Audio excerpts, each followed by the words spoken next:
పూరి జగన్నాథ్ ఆలయం గురించి, జగన్నాథుని విగ్రహం గురించి ఇప్పటికే చాలా రకాల కథలను మనం వింటూ వస్తున్నాం. నిజంగానే జగన్నాథుని ఆలయంలో కృష్ణుడి గుండె ఉందా? వాస్తవానికి ఇది ఒక రియల్ స్టోరీ. ఇంతవరకు మనకి కృష్ణుడి గుండె అందులో ఉంది అని చెప్పడానికి మనకి జరా అనే వేటగాడికి సంబంధించి ఒక కథని చెప్తున్నారు. అసలు ఆ కథే రియల్ కాదని తెలిస్తే, మరి ఆ కథే రియల్ కానప్పుడు మరి కృష్ణుడి గుండె పూరి జగన్నాథ్ ఆలయంలో ఎలా ఉంటుంది? మీకు ఇప్పటికీ అర్థం కాలేదు కదా? సరే, ఇప్పుడు నేను మీకు స్టోరీ చెప్తా. ఇంతవరకు అందరికీ తెలిసింది ఏంటి? జరా అనే వేటగాడు అడవిలోకి వెళ్ళినప్పుడు కృష్ణుడు ఓ చెట్టు కింద కూర్చొని సేదతీరుతున్న సమయంలో అక్కడికి వేటగాడు వస్తాడు. అయితే కృష్ణుడి పాదాన్ని జింక యొక్క కన్ను అనుకొని బాణాన్ని సంధిస్తాడు. అది నేరుగా వెళ్ళి కృష్ణుడి బొటనవేలుకు తగులుతుంది. అప్పుడు వెంటనే శ్రీకృష్ణుడు మరణిస్తాడు.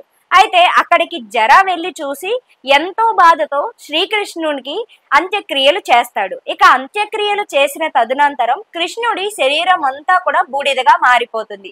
కానీ కృష్ణుడి గుండె ఒకటే మిగిలిపోయింది. ఆ గుండె నీలి రంగులో ఉందని, అది ఇంకా కొట్టుకునే ఉంటుందని చెప్తారు. అయితే ఆ తరువాత ఆ గుండెని అమ్మడానికి చాలా చోట్లకి వెళ్ళి ప్రయత్నిస్తాడు.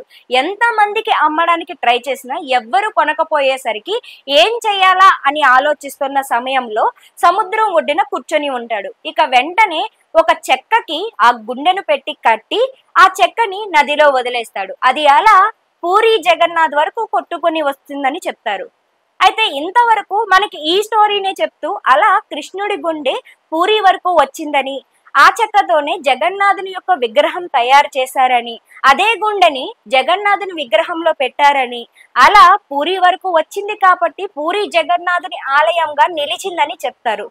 మనకి ఇంతవరకు కూడా కృష్ణుడికి అంత్యక్రియలు చేశారు అని చెప్పింది జరా అని చెప్తారు కదా. కానీ అసలు జరా అనే వేటగాడు అంత్యక్రియలే చేయలేదు. మరి ఎవరు చేశారు? అసలు వాస్తవిక కథలోకి వెళదాం. నిజానికి కృష్ణుడికి అలా బాణం తగిలిన తర్వాత కృష్ణుడు మరణించాడు. అయితే అప్పటికే జరా అనే వేటగాడు కృష్ణుడి దగ్గరికి వెళతాడు. కృష్ణుడి దగ్గర మోకాళ్ళ మీద కూర్చొని ఎంతో బాధతో దుఃఖిస్తూ ఉంటాడు. దేవా, మీలాంటి వారిగా నేను బాణం సంధించింది. నిజానికి నేను చేసిన తప్పుకి నాకు మీరు ఎలాంటి శిక్ష వేసినా కూడా నేను తీసుకుంటాను. ఎందుకంటే నేను ఎంత పాపినో నాకు అర్థమవుతుంది. నన్ను ఏం చేయమంటారు? అవసరమైతే నన్ను చంపేయండి అంటూ మోకాల మీద కూర్చొని కృష్ణుడిని వేడుకుంటాడు. అప్పుడు కృష్ణుడు, లేదు, నువ్వు చేసిన దాంట్లో ఏమీ తప్పు లేదు. గత జన్మలో నేను ఏదైతే పాపాన్ని చేశానో దాని కర్మఫలమే ఇప్పుడు నాకు వచ్చింది. గత జన్మ అంటే మీకు ఇక్కడ అర్థమయ్యే ఉండాలి. కృష్ణుడు రామావతారంలో ఉన్నప్పుడు చెట్టు చాటు నుంచి వాలి సుగ్రీవుల మీద బాణాన్ని సంధిస్తాడు. దానికే ఇప్పుడు కృష్ణుడు అనుభవిస్తున్నాను అని ఇండైరెక్ట్ గా చెప్తాడు. అయితే గత జన్మలో నీకు చేసిన మోసము ఈ జన్మలో నేను అనుభవిస్తున్నాను అని చెప్తాడు. అలా కృష్ణుడు నమ్మే ఏదైతే కర్మ సిద్ధాంతం ఉందో ఆ కర్మ సిద్ధాంతానికి అనుగుణంగా నేను లొంగుతాను అని చెప్తాడు. ఆ తర్వాత అప్పటికి జరా ఇంకా నన్ను ఏమైనా శిక్షించండి, లేదా నన్ను ఏం చేయమంటారో, దీనికి ప్రాయశ్చిత్తం ఏం చేసుకోమంటారో చెప్పండి అని కన్నీళ్లతో వేడుకుంటూ ఉంటాడు.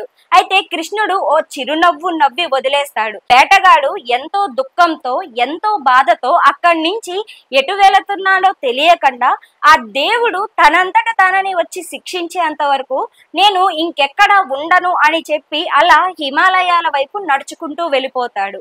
అంటే ఇక్కడే మీకు అర్థం కావాలి, జరా అనే వేటగాడు అస్సలు కృష్ణుడికి అంత్యక్రియలు చెయ్యలేదు.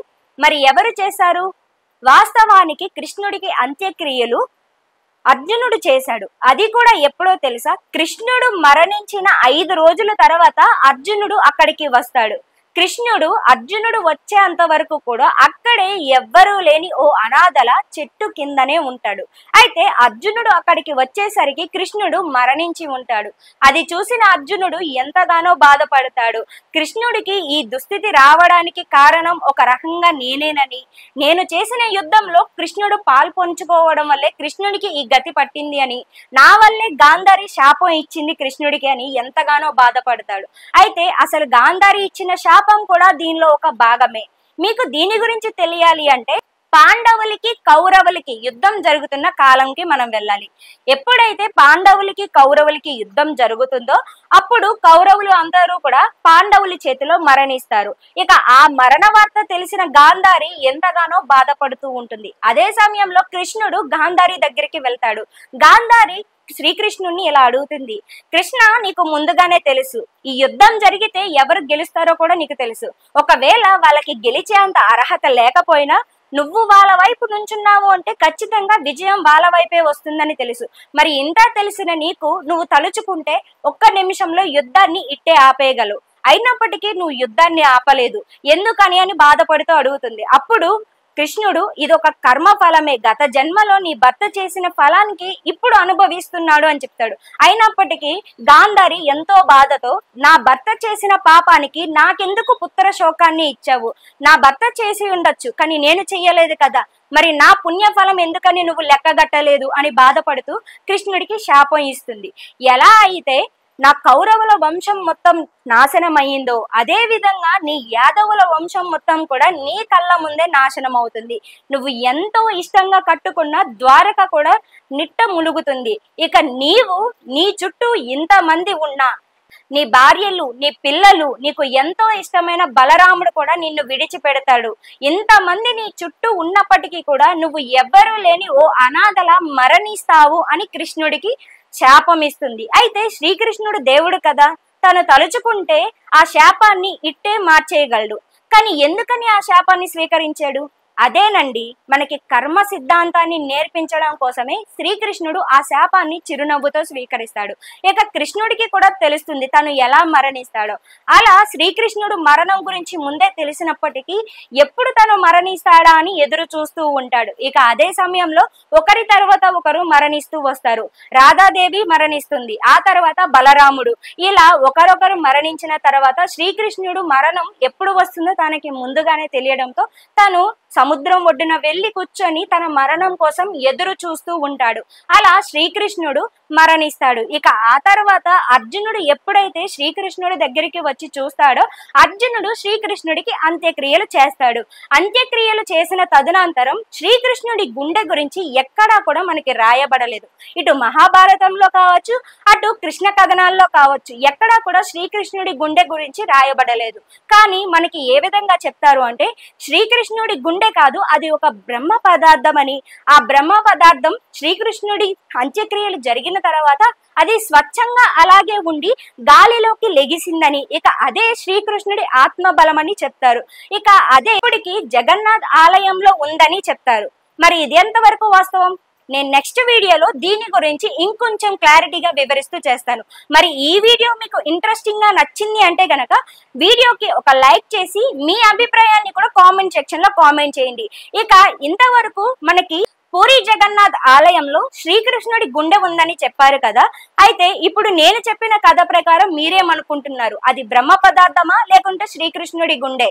ఒకవేళ ఈ రెండు కాకుండా ఇప్పుడు పూరి జగన్నాథ్ ఆలయంలో మొత్తం 4 విగ్రహాలు ఉంటాయి.